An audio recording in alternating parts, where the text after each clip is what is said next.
नमस्ते आप सभी स्टूडेंट्स को। और मैं बंटी एक बार फिर से आप सभी का स्वागत करता हूं हमारे इस चैनल दसराज साइंस गुरु पर। और सबसे पहली बात तो आज जो मैं वीडियो लेकर आया हूं वो है 10th क्लास के फर्स्ट चैप्टर की video, chemical reactions and equations, जिसका नाम है हिंदी में रासायनिक अभिक्रिया एवं समीकरण। हिंदी मीडियम इंग्लिश मीडियम दोनों ही मीडियम के स्टूडेंट्स को इस चैनल पर पढ़ाया जाएगा। और मैं आप सभी लोगों को बताना चाहता हूँ, आप सभी स्टूडेंट्स को, कि वीडियो को एंड तक देखें। प्लस अल्टरनेट डेज में यानी कि हर एक दिन बाद आपकी एक एक वीडियो सक्सेसिव यानी कि लगातार अपलोड होती रहेगी। एक चीज़ मैं आपको और बताना चाहूँगा कि अगर वीडियो देखते हुए आपको किसी भी चीज़ को लेकर दिक्कत हो, कि कोई क्वेश्चन समझ में ना आया हो, कोई बात समझ में ना आई हो, किसी वर्ड का मीनिंग समझ में ना आया हो, तो आप वो पूछ सकते हैं। उसी टाइम वीडियो को पॉज करें यूट्यूब पर और उसी टाइम उस क्वेश्चन को नोट डाउन कर लें या फिर लिख लें कि मैंने ये क्वेश्चन पूछना है। फिर आप उसे कमेंट करके या फिर मुझे पर्सनली व्हाट्सएप पर पूछकर उसे अपनी प्रॉब्लम को सॉर्ट आउट कर सकते हैं। तो चलिए शुरू करते हैं हमारी 10th क्लास की केमिस्ट्री। और 10th क्लास की केमिस्ट्री के बारे में मैं पहले आपको इंट्रोडक्शन देना चाहूँगा। हमारे 3 चैप्टर हैं यहाँ पर जो हम इस फर्स्ट टर्म में पढ़ते हैं। First chapter, second chapter, third chapter जो शुरुआत के हैं किताब के, वो केमिस्ट्री के हैं फर्स्ट टर्म में जो आएंगे पेपर में। और मैं आप सभी को बताना चाहता हूँ कि केमिस्ट्री जो है वो इन 3 चैप्टर से होगी। और इन 3 चैप्टर्स में हमारा जो पहला चैप्टर है वो है chemical reactions and equations, second chapter है acid bases and salts, third chapter है मेटल्स एंड नॉन मेटल्स, धातु एवं अधातु। तो आइए शुरू करते हैं पहला chapter, chemical reactions and equations. 10th class की केमिस्ट्री। और ये चैप्टर शुरू करने से पहले मैं आप सभी स्टूडेंट्स को बताना चाहता हूँ कि जितने भी 9th क्लास में आपने तत्वों के नाम यानी सिंबल ऑफ एलिमेंट्स और नेम ऑफ एलिमेंट्स याद किए थे, hydrogen, helium, lithium, beryllium, boron, इन सब का 20 तक, वो आप प्लीज़ एक बार और याद कर लें। और अगर आप वो अच्छे से याद कर लेंगे तो आपको 10th की केमिस्ट्री समझने में बहुत ज़्यादा आसानी हो जाएगी। अदरवाइज़ आपको काफ़ी ज़्यादा दिक्कतें हो सकती हैं। मैं आपके लिए इस चैनल पर एक टेबल बनाकर लेकर आया हूँ जो आपको मिनिमम तौर पर याद होनी ही चाहिए। कम से कम वो तो अगर याद होगी तो आप 10th क्लास की केमिस्ट्री को इजीली हैंडल कर सकते हैं। अगर आपको वो टेबल याद नहीं होगी तो आपको काफ़ी ज़्यादा दिक्कतें हो सकती हैं।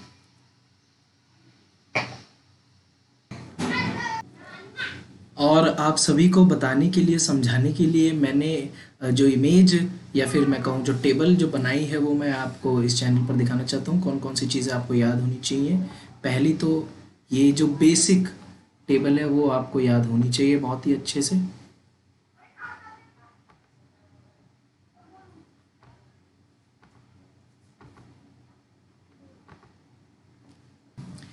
ये देखिए जो पहली टेबल है वो ये है, hydrogen, helium, lithium, beryllium, boron, इन सभी के सिंबल्स यहाँ पर रिटर्न है। एच HELI BE, कार्बन का C, नाइट्रोजन का N, ऑक्सीजन का सिंबल O, फ्लोरीन का F, नियॉन का Ne, सोडियम का Na, मैग्नीशियम का Mg, एल्यूमिनियम का सिंबल Al होता है, सिलिकॉन का Si, फॉस्फोरस का P, सल्फर का S, क्लोरीन का Cl, आर्गन का Ar, पोटेशियम का सिंबल होता है K क्योंकि इसका दूसरा नाम कैलियम भी होता है। सोडियम का सिंबल Na इस वजह से होता है क्योंकि उसका दूसरा नाम जो कि लैटिन वर्ड में नेट्रियम भी होता है। और कैल्शियम का सिंबल होता है Ca। तो ये जो टेबल है ये आपको बहुत ही अच्छे से याद होनी चाहिए, 9th क्लास की बेसिक टेबल। एक ये टेबल और इसके साथ साथ एक टेबल और है जो आपको याद होनी चाहिए, वो रही ये जो टेबल है आपको अलग से, ये मैंने अलग से बनाई है। जो चीज़ें आपको याद होनी चाहिए, एक तरफ नाम लिखा है जो एलिमेंट का नाम और एक तरफ सिंबल जो आपको याद होनी चाहिए एलिमेंट का। ये देखिए कॉपर यानी कि तांबा, इसका सिंबल होता है Cu। आयरन या लोहा हम जिसे कहते हैं, इसको फेरम भी कहा जाता है, इसका सिंबल Fe होता है। लेड का सिंबल होता है Pb। जिंक यानी कि जस्ता, जिसका सिंबल होता है Zn। पारा जो कि थर्मामीटर के अंदर होता है, मर्करी कहा जाता है जिसे, उसका सिंबल होता है Hg। बेरियम का सिंबल होता है Ba, मैंगनीज का सिंबल होता है Mn, गैलियम का सिंबल होता है Ga, सीजियम का Cs, और गोल्ड का Au, चांदी का Ag, आयोडीन एक नॉन मेटल अधातु है, इसका सिंबल होता है I, निकल का सिंबल होता है Ni, क्रोमियम का सिंबल होता है Cr, हाइड्रोक्लोरिक अम्ल यानी हाइड्रोक्लोरिक एसिड HCl इसका सिंबल होता है। इसका काफ़ी ज़्यादा यूज़ आने वाला है सेकंड और थर्ड चैप्टर में, और सिक्स्थ चैप्टर में भी। सल्फ्यूरिक एसिड काफ़ी ज़्यादा रिएक्शंस यानी अभिक्रियाओं में इसका इस्तेमाल होता है, तो सल्फ्यूरिक एसिड आपको याद होना चाहिए H2SO4, और एसिटिक एसिड यानी कि एसिटिक अम्ल CH3COOH इसका भी काफ़ी यूज़ आने वाला है। तो आपको ये चीज़ें याद होनी चाहिए बहुत ही अच्छे से। अगर आपको ये याद होंगी तो आप बहुत ही क्लियरली, क्रिस्टल क्लियर कहा जाता है जिसे, चैप्टर समझ सकते हैं सभी। इसके साथ साथ एक टेबल और है, ये देखिए,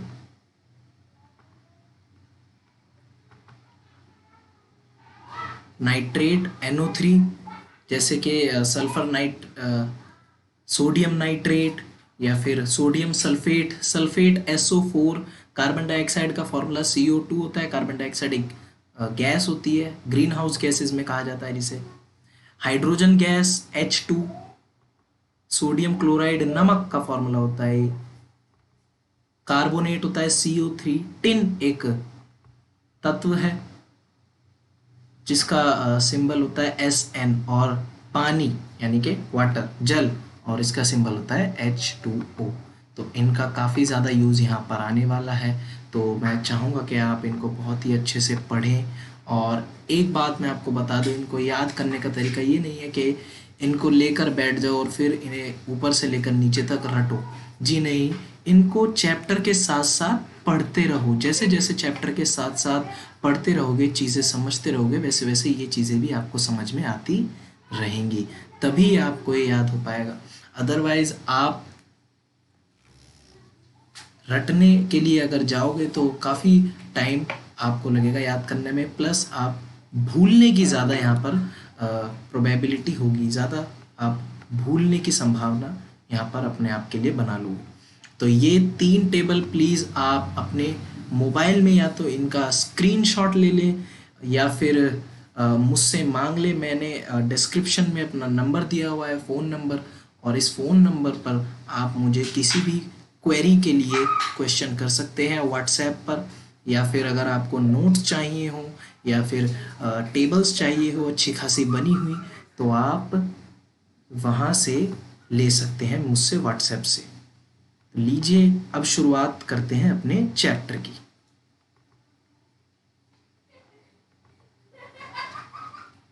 ये आ गए हम अपने चैप्टर पर। हमारा चैप्टर है केमिकल रिएक्शंस एंड इक्वेशन, यानी कि रासायनिक अभिक्रियाएं एवं समीकरण। तो पहले मैं आपको बता दूं इसमें चैप्टर में हम क्या क्या पढ़ रहे हैं। इस चैप्टर का इंट्रोडक्शन, रासायनिक अभिक्रिया यानी कि केमिकल रिएक्शंस, केमिकल इक्वेशंस यानी कि समीकरण के बारे में पढ़ेंगे। बैलेंस्ड केमिकल इक्वेशन किस तरीके से संतुलित किया जाता है, implication of a balanced chemical equation, किस तरीके से हम एक बैलेंस्ड केमिकल इक्वेशन को एक केमिकल इक्वेशन को बैलेंस करते हैं, संतुलन बनाते हैं एक अभिक्रिया में। टाइप्स ऑफ केमिकल रिएक्शंस पढ़ेंगे, कितने तरीके की होती है केमिकल रिएक्शन। संयोजन अभिक्रिया है, डिकम्पोजिशन अभिक्रिया है या डिकम्पोजिशन रिएक्शन, विस्थापन अभिक्रिया, डिस्प्लेसमेंट रिएक्शन हम जिसे कहते हैं, और double displacement reaction, precipitation, neutralisation, उदासीनीकरण जिसे कहा जाता है, और उपचयन और अपचयन यानी कि ऑक्सीडेशन एंड रिडक्शन। ये सब हम यहाँ पर पढ़ेंगे। तो शुरुआत करते हैं। पहले मैं आपको बता दूं कि नोट्स का कंटेंट, अगर आपको नोट्स लेने में या फिर ये इस चीज़ को लेकर काफ़ी ज़्यादा दिक्कत हो कि कहाँ से पढ़ें, क्या पढ़ें, तो मैं आपको बता दूं ये जो नोट्स हैं मैंने कहाँ से जो कंटेंट है ये उठाया है नोट्स बनाने का। ये NCERT book plus NCERT supporting material से कंटेंट लिया गया है, और मैं आपको भी यही सजेस्ट करूँगा कि आप जाइए और यहीं से पढ़ें, क्योंकि ये काफ़ी अच्छा कंटेंट है और इससे आपको आसानी से चीज़ें क्लियर हो सकती हैं, बहुत ही इजीली। ध्यान से पढ़ना है, मन लगाकर पढ़ना है।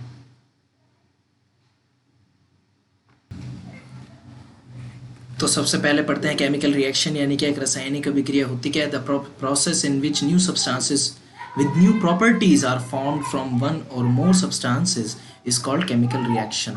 यानी कि एक ऐसा प्रोसेस, एक ऐसी प्रक्रिया जिसमें एक नया सब्सटेंस बनता है, बेसिकली एक केमिकल चेंज जिसमें एक नई चीज़ बनती है, एक नया पदार्थ बनता है कई सारे पदार्थों को मिलाकर, दो या दो से एक या एक से ज़्यादा पदार्थों को मिलाकर, उसको केमिकल रिएक्शन कहा जाता है।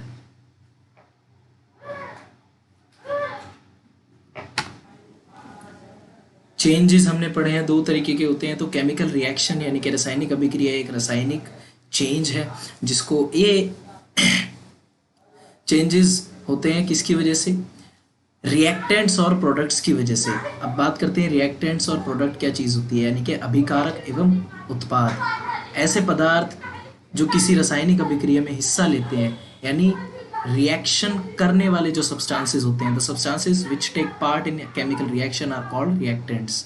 यानी कि सब्जी बनाने में मान लीजिए हम जितनी भी चीज़ों का इस्तेमाल करते हैं वो सभी क्या है, रिएक्टेंट्स हैं। The substances which are formed in a chemical reaction, वो पदार्थ जो अंत में आकर बनते हैं, यानी कि जो सब्जी बनती है और हम उसे अपने कटोरे या फिर कटोरी में लेकर खाते हैं, दैट इज प्रोडक्ट। तो उसको हम क्या कहते हैं, प्रोडक्ट कहते हैं, उत्पाद कहा जाता है उसे। तो वो सब्सटेंस जो एंड में आकर रेडी होता है दैट इज कॉल्ड प्रोडक्ट, उसको उत्पाद कहा जाता है। इसके एग्जांपल हैं रिएक्शंस के, जैसे कि डाइजेशन ऑफ फूड, यानी कि खाने का पाचन, हमारे पेट में केमिकल रिएक्शंस होती हैं। श्वसन यानी कि रेस्पिरेशन, सांस लेने की प्रक्रिया। रस्टिंग ऑफ आयरन, लोहे पर जंग लग जाना। Burning of magnesium ribbon, magnesium ribbon का जलना। या फिर फॉर्मेशन ऑफ कर्ड, यानी कि दही का बनना दूध से, ये सभी केमिकल रिएक्शन है।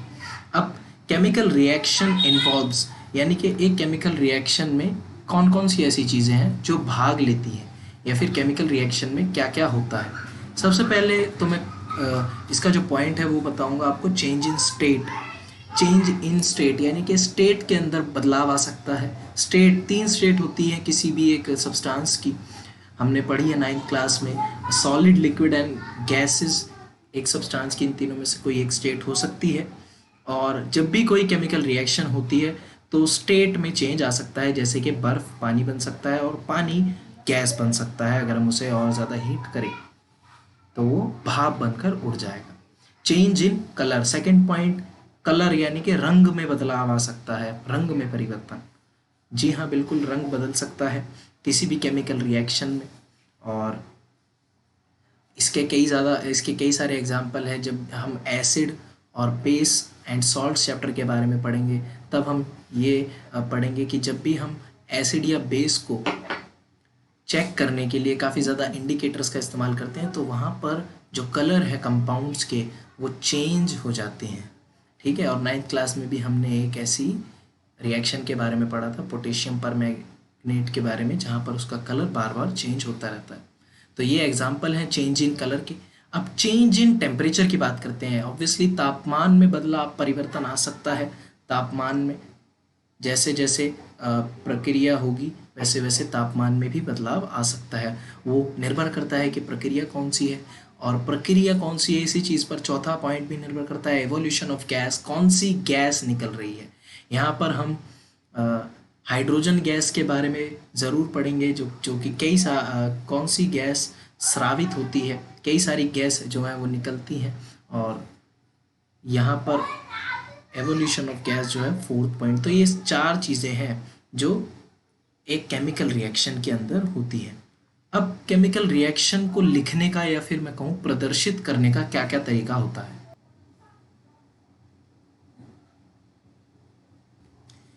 एक केमिकल रिएक्शन को प्रदर्शित करने का, यानी कि एक रासायनिक अभिक्रिया को प्रदर्शित करने का या दिखाने का 2 तरीके हो सकते हैं। एक होता है वर्ड इक्वेशन और दूसरा होता है केमिकल इक्वेशन। तो एक है हमारे पास वर्ड इक्वेशन, दूसरा है केमिकल इक्वेशन। पहले हम वर्ड इक्वेशन के बारे में पढ़ेंगे। Word equation, zinc plus sulphuric acid will give, ये जो साइन है ये हमें विल गिव यानी कि क्या देगा, इस साइन को विल गिव बोला जाता है। और अब आप देख सकते हैं LHS और RHS। LHS का मतलब लेफ्ट हैंड साइड, और लेफ्ट हैंड साइड की तरफ है रिएक्टेंट, यानी कि वो जो आपस में रिएक्ट कर रहे हैं, आपस में मिल रहे हैं, उनको रिएक्टेंट कहा जाता है। और जब जिंक और सल्फ्यूरिक एसिड आपस में मिले तो इन्होंने हमें क्या दिया, इन्होंने हमें दिया जिंक सल्फेट प्लस हाइड्रोजन, जो कि RHS में है, यानी कि राइट हैंड साइड। तो राइट हैंड साइड क्या है, राइट हैंड साइड है हमारी प्रोडक्ट। तो आई होप कि आपको समझ में आ गया होगा कि रिएक्टेंट और प्रोडक्ट क्या होता है। बीच में जो साइन बना हुआ है एरो का, इसको विल गिव बोला जाता है। ध्यान रहिए कि ये मैथमेटिक्स नहीं है जहाँ पर हम दो नंबर को प्लस करके यहाँ पर इज इक्वल टू लगा देते हैं, लेकिन इसका सेंस जो है वो इज इक्वल टू का ही है। इसको बोला जाता है विल गिव, यानी कि ये हमें देगा। तो इसने हमें क्या दिया, जिंक सल्फेट और हाइड्रोजन। ये तो हो गई वर्ड इक्वेशन। अब बात करते हैं केमिकल इक्वेशन की। केमिकल इक्वेशन, अब देखिए केमिकल इक्वेशन में यहाँ पर क्या फ़र्क है। केमिकल इक्वेशन में फ़र्क है कि जिंक की जगह Zn आ गया, यानी कि सिंबल आ गया है H2SO4, जो कि सल्फ्यूरिक एसिड, माफ़ कीजिए, सल्फ्यूरिक एसिड का फॉर्मूला होता है H2SO4। और H2SO4 प्लस जिंक, जो कि हमारे रिएक्टेंट्स है, विल गिव, ये हमें देंगे जिंक सल्फेट, यानी कि ZnSO4, SO4 means sulphate, plus H2। H2 is for hydrogen या फिर हाइड्रोजन गैस। तो ये हमारे प्रोडक्ट्स हुए। इस तरीके से केमिकल रिएक्शन या फिर केमिकल इक्वेशन को हम लिख सकते हैं।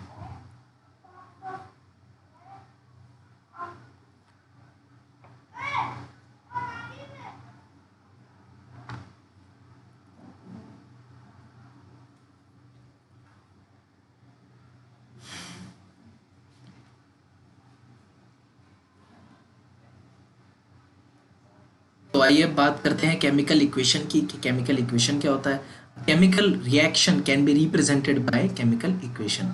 एक रासायनिक अभिक्रिया एक समीकरण से हम प्रदर्शित कर सकते हैं। It involves of symbol of elements. यहाँ पर हम एलिमेंट्स के सिंबल लिखते हैं और केमिकल फार्मूला ऑफ रिएक्टेंट या फिर केमिकल फार्मूला लिखते हैं। तो आई होप कि इस वजह से ही मैंने आपको वो टेबल्स या फिर वो इमेजेस बनाकर दी थी, जिससे आपको ये चैप्टर और ये चीज़ें समझने में बहुत ज़्यादा आसानी हो। And product with mention of physical state, और इसके साथ हमें फिजिकल स्टेट भी लिखनी होती है कि प्रोडक्ट क्या है, सॉलिड है या फिर रिएक्टेंट क्या है, सॉलिड है, लिक्विड है या फिर गैस है। इस चीज़ को हम आगे पढ़ेंगे जब हम बैलेंसिंग के बारे में जानेंगे। आइए चलते हैं एक्टिविटी 1.1 की तरफ। एनसीईआरटी की एक्टिविटी 1.1 है ये, और जहाँ पर हम एक मैग्नीशियम रिबन को जलाते हैं, और यहाँ पर मैग्नीशियम रिबन को जलाने से पहले उसको क्लीन किया जाता है सैंड पेपर से। तो अगर आप अपने हाथ में एनसीईआरटी रखेंगे तो बहुत ही अच्छा होगा, या फिर अपने फ़ोन में। लेकिन अगर नहीं है आपके पास एनसीईआरटी, कोई बात नहीं, तब भी कोई इशू वाली बात नहीं है। मैं आपको बताऊंगा कि किस तरीके से इस एक्टिविटी को परफॉर्म करना है। ये एक्टिविटी एग्ज़ाम के पर्सपेक्टिव से काफ़ी इम्पोर्टेंट है, और कई बार एग्ज़ाम में इसका क्वेश्चन भी आता है, और इसका क्वेश्चन किताब में भी है कि मैग्नीशियम रिबन को क्लीन क्यों किया जाता है। ठीक है, तो सबसे पहले तो बात करते हैं मैग्नीशियम रिबन की। ये एक एग्जाम्पल है। Magnesium is burned in air to form magnesium oxide. Magnesium को जलाया जाता है हवा में मैग्नीशियम ऑक्साइड बनाने के लिए, और यहाँ पर एक एग्जाम्पल दिया गया है। एक लाइन माफ कीजिएगा, यहाँ पर छूट गई। The necessary condition such as temperature, pressure और एनी कैटलिस्ट। ये भी हमें लिखनी होती है, कितना तापमान है, कितना प्रेशर है, या फिर अगर हमने किसी कैटलिस्ट का इस्तेमाल किया है या फिर नहीं किया। अब देखिए कैटलिस्ट, यहाँ पर जो वर्ड आया है वो मैं आपको बताना चाहता हूँ क्या होता है। कैटलिस्ट का मतलब होता है एक ऐसा सब्सटेंस जो कि हम अपनी एक रिएक्शन में जिसका इस्तेमाल करते हैं किसी भी रिएक्शन की रेट को बढ़ाने के लिए, रिएक्शन की रेट को बढ़ाने के लिए या फिर घटाने के लिए इसका इस्तेमाल किया जाता है। ये बेसिकली किसी भी रिएक्शन को क्या करता है, एक्सेलरेट करता है, और हिंदी में इसको उत्प्रेरक के नाम से जाना जाता है। तो ये सभी लिखा जाना चाहिए। अब यहाँ पर एक एग्जाम्पल दिया गया है, Mg plus O2 will give MgO, यानी कि मैग्नीशियम और ऑक्सीजन हमें क्या देगा, मैग्नीशियम ऑक्साइड देगा। अब देखिए ये जो एक्टिविटी है ये मैं आपको बताना चाहूँगा। इस एक्टिविटी में सबसे पहले आपको क्या करना है, चलते हैं एक्टिविटी 1.1 की तरफ। देखिए this activity needs teacher's assistance. Obviously हर एक एक्टिविटी हमें टीचर की प्रेजेंस नहीं करनी चाहिए। अब देखिए यहाँ पर हमें क्या करना है, पहला जो स्टेप है, क्लीन मैग्नीशियम रिबन। एक मैग्नीशियम रिबन को हमें क्लीन करना है जो कि 3 या 4 सेंटीमीटर लंबा हो, विद सैंड पेपर, यानी कि रेगमाल कहा जाता है जिसे। सैंड पेपर से हमें उसको साफ करना है।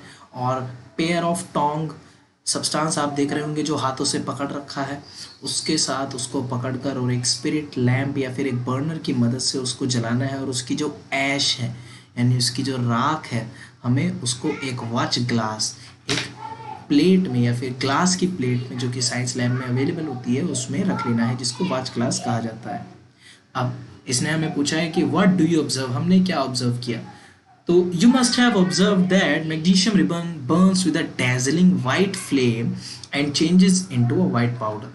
हमने ये देखा कि एक मैग्नीशियम रिबन जो है वो वाइट फ्लेम के साथ यानी कि श्वेत ज्वाला के साथ, उसकी जो आग लगती है सफ़ेद रंग की फ्लेम के साथ वो जलता है, प्लस वो बदल जाता है एक वाइट पाउडर की ऐश में, यानी कि सफ़ेद राख में बदल जाता है। This powder is a magnesium oxide. ये जो पाउडर है ये मैग्नीशियम ऑक्साइड है। It is form due to reaction between magnesium and oxygen present in the air. ऐसा इस वजह से हुआ क्योंकि मैग्नीशियम और ऑक्सीजन जो हवा में प्रेजेंट है उनके बीच में रिएक्शन हुई, और इस रिएक्शन के चलते मैग्नीशियम ऑक्साइड बना वाइट रंग का, जो कि वॉच ग्लास में हमने रख लिया। तो ये है पहली एक्टिविटी।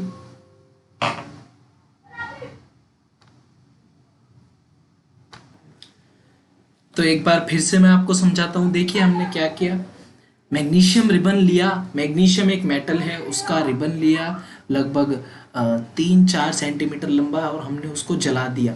तो जब हमने उसको जलाया एक बर्नर से, तो हमने यह ऑब्जर्व किया कि वो एक डैजलिंग वाइट फ्लेम के साथ जलता है, एक वाइट श्वेत ज्वाला के साथ, वाइट आग के साथ वो जल रहा है, और एक वाइट पाउडर में वो बदल गया। उसकी जो राख है वो वाइट कलर की थी, और वो जो वाइट कलर का पाउडर हमें मिला दैट इज मैग्नीशियम ऑक्साइड। वो क्या है, वो मैग्नीशियम ऑक्साइड है। तो ये है पहली एक्टिविटी, और इसका एक क्वेश्चन हमेशा से ही बहुत ज़्यादा इम्पॉर्टेंट है, जो कि पहला क्वेश्चन है कि why should a magnesium ribbon be clean before burning in air. Magnesium ribbon को क्लीन क्यों किया जाता है।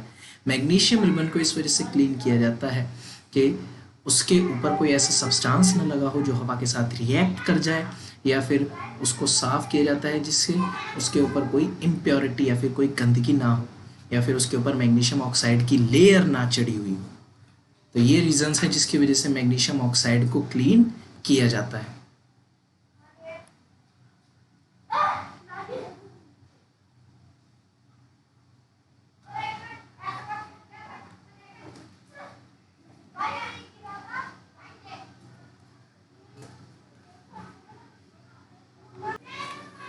आई होप कि आपको अब तक का जितना भी पढ़ाया है वो समझ में आया होगा। और आइए चलते हैं अब अपने नेक्स्ट स्टेप की तरफ। ये देखिए हमारा अगला पॉइंट है balancing chemical equation. Balancing chemical equation का मतलब है किसी भी एक रासायनिक समीकरण को संतुलित करना।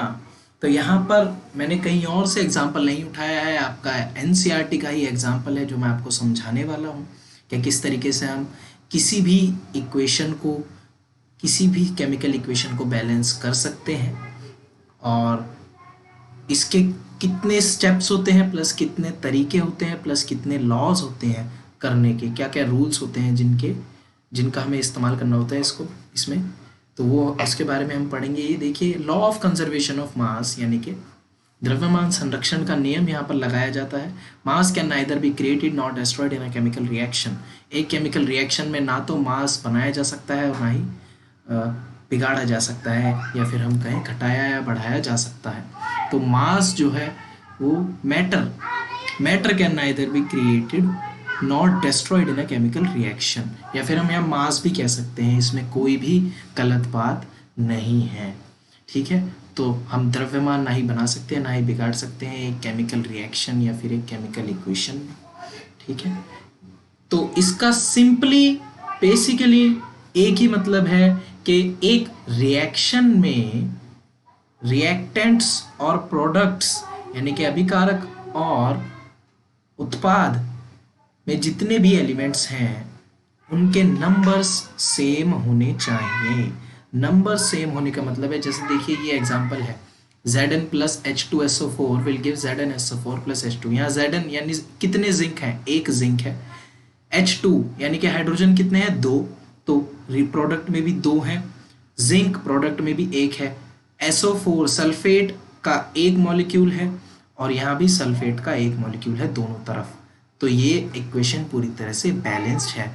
तो LHS और RHS दोनों ही जगह पर इक्वेशन के same number of atoms of elements अगर हो तो वो इक्वेशन बैलेंस हो जाती है, संतुलित हो जाती है। तो आइए अब पढ़ते हैं किस तरीके से इक्वेशन को बैलेंस करते हैं। इसके लिए किताब का ही हमने एग्जाम्पल लिया है फेरिक थर्ड ऑक्साइड का। ये देखिए हमने इस एग्जाम्पल को लिया है और ये एग्जाम्पल किताब से ही है। ये देखिए Fe यानी कि iron plus H2O water will give Fe3O4 यानी कि iron third oxide plus H2 hydrogen gas. तो ये रिएक्टेंट्स हैं एक तरफ प्रोडक्ट हैं। स्टेप 1, पहले स्टेप में देखिए हमें क्या करना है। पहले चरण में to balance chemical equation, chemical equation को बैलेंस करने के लिए सबसे पहले हमें डब्बे बना लेने हैं। एक बात मैं आपको बताना चाहूँगा, मैं यहाँ पर एनसीईआरटी और सपोर्टिंग एनसीईआरटी के सपोर्टिंग मटेरियल से जो सीबीएसई द्वारा अवेलेबल किया जाता है उससे पढ़ा रहा हूँ। अगर आपको समझने में या पढ़ने में किसी भी तरीके की दिक्कत है तो आपको इस चीज़ के लिए प्रैक्टिस करनी होगी और आप डेली बेसिस पर लिखने की और इंग्लिश लिखने की या फिर आंसर लिखने की प्रैक्टिस करेंगे तो आपको बहुत ही आसानी से समझ में आएगा। तो पहला स्टेप है कि हमने बॉक्सेस बना लेने हैं।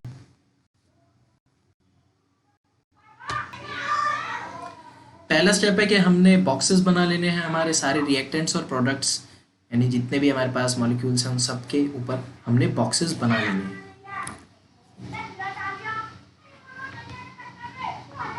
दूसरा स्टेप देखिए, list the number of atoms. अब हमें एक टेबल बनानी है जहां पर हमें नंबर ऑफ एटम्स लिखने हैं, कितने एलिमेंट्स हैं सबसे पहले ये लिखना है। यहाँ पर देखिए 3 एलिमेंट्स हैं, हाइड्रोजन है।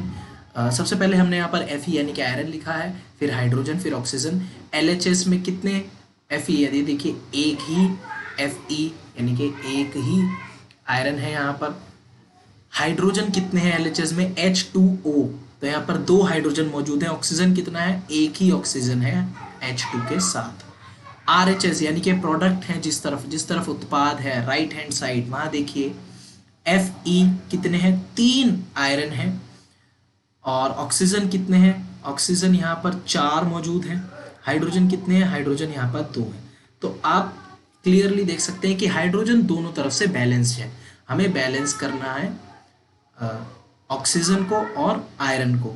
तो हम यहाँ सबसे पहले क्या करेंगे, हम ये देखिए किस तरीके से हम मल्टीप्लिकेशन करेंगे, नॉर्मल मल्टीप्लिकेशन जो मैथमेटिक्स में किया जाता है। सबसे पहले ऑक्सीजन को बैलेंस हम यहाँ पर करेंगे।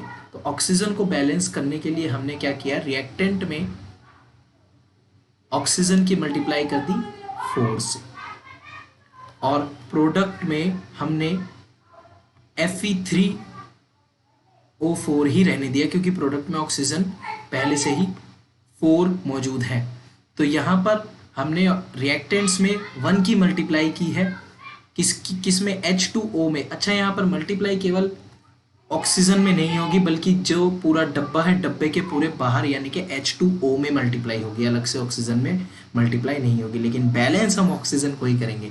एक बार फिर से समझिए, बैलेंस करने के लिए हमने वाटर में 4 की मल्टीप्लाई की, तो तो अब एक बार देखते हैं फिर से स्टेप 4 में हमें क्या करना है, Fe and hydrogen atoms are still not balanced. हमें पता है कि अब हाइड्रोजन जो है वो अनबैलेंस्ड हो चुका है, प्लस Fe तो पहले से ही अनबैलेंस्ड है। तो हम यहाँ क्या करेंगे, हम अब देखते हैं हाइड्रोजन यहाँ पर कितने हो चुके हैं। हाइड्रोजन यहाँ पर हो चुके हैं 4H2 यानी कि 4 दूनी 8, तो 8 हाइड्रोजन यहाँ पर हो चुके हैं। अब हमें प्रोडक्ट की तरफ 8 हाइड्रोजन करने हैं, तो यहाँ भी हम H2 में 4 की मल्टीप्लाई कर देंगे। तो ये देखिए 2 बैलेंस करने के लिए हमने रिएक्टेंट्स में कितने हाइड्रोजन है 8, और प्रोडक्ट में कितने हैं 2 × 4। पहले 2 है H2 के अंदर और बाद में 2 बैलेंस करने पर 2 की गुणा हमने 4 में कर दी। तो इस तरीके से इक्वेशन हमारी बन जाएगी Fe + 4H2O will give Fe3O4 + 4H2। तो यहाँ पर हाइड्रोजन भी बैलेंस हो चुका है, ऑक्सीजन भी बैलेंस हो चुका है, बचा आयरन यानी कि Fe।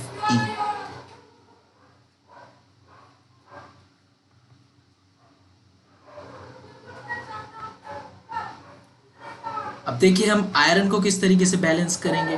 हमें पता है कि आयरन जो है वो एक है, रिएक्टेंट्स में यानी कि अभिकारकों में एक ही आयरन मौजूद है, और उत्पाद में 3 आयरन है, Fe3O4 है। तो बैलेंस करने के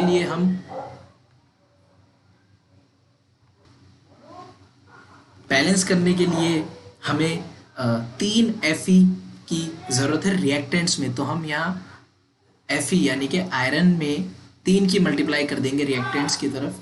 ये देखिए हमने यहाँ पर मल्टीप्लिकेशन की, और जो 6th स्टेप में हमारी इक्वेशन बनी है वो देखिए कौन सी बनी है, वो बनी है 3Fe + 4H2O will give Fe3O4 + 4H2। अब यहाँ पर एक एलिमेंट बैलेंस है, Fe3 4H2O, यहाँ भी हाइड्रोजन 8 है और इस तरफ भी 8 हाइड्रोजन है, और O दोनों तरफ 4 है। तो यहाँ पर ये इक्वेशन बैलेंस हो चुकी है। जिस मेथड से हमने इक्वेशन को बैलेंस किया है, इस मेथड को हिट एंड ट्रायल मेथड कहा जाता है। कौन सा मेथड कहा जाता है? Hit and trial method. लेकिन ध्यान रखिए अभी तक हमने ढंग से अपनी केमिकल इक्वेशन नहीं लिखी है। हमें अपनी केमिकल इक्वेशन को लिखना है।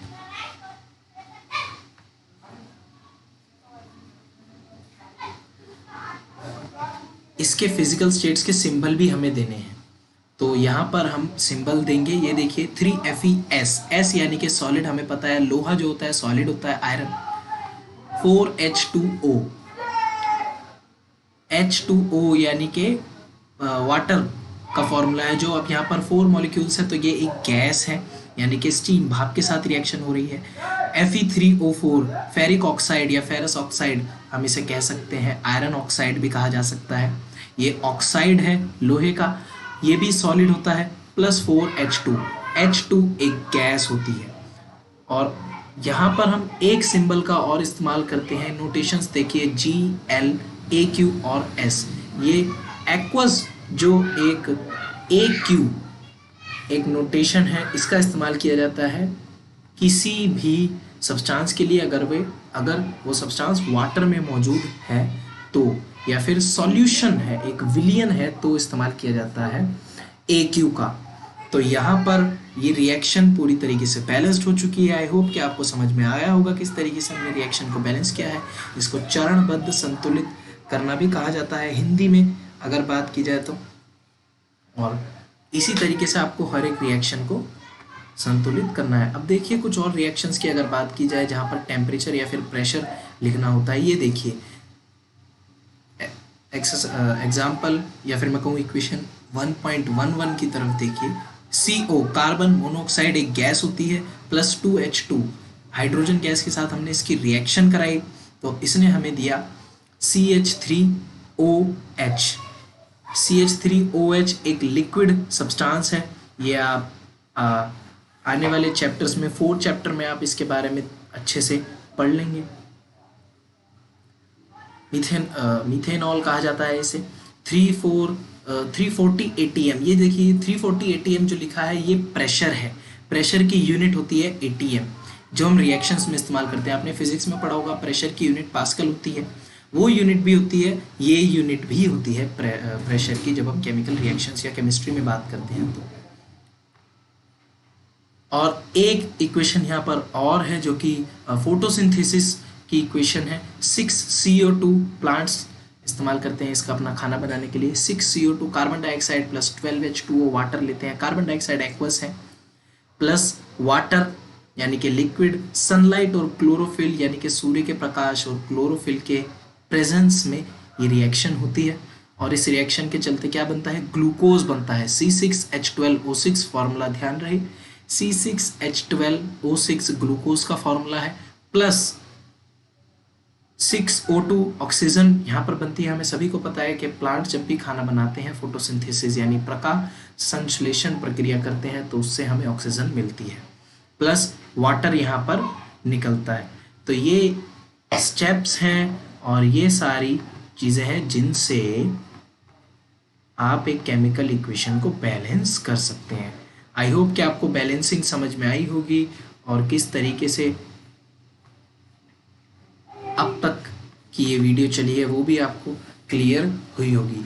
वेल, हमारा जो नेक्स्ट पार्ट है वो है टाइप्स ऑफ केमिकल रिएक्शन। और केमिकल रिएक्शंस के कई सारे टाइप्स होते हैं और वो टाइप्स हम पढ़ेंगे हमारी नेक्स्ट वीडियो में। अगर आपको किसी भी चीज़ की क्वेरी है तो मैंने डिस्क्रिप्शन में अपना नंबर दिया है, प्लीज़ अपनी हर एक क्वेरी को शॉर्ट आउट कीजिए। लॉकडाउन के चलते अपनी पढ़ाई का नुकसान बिल्कुल भी मत कीजिए।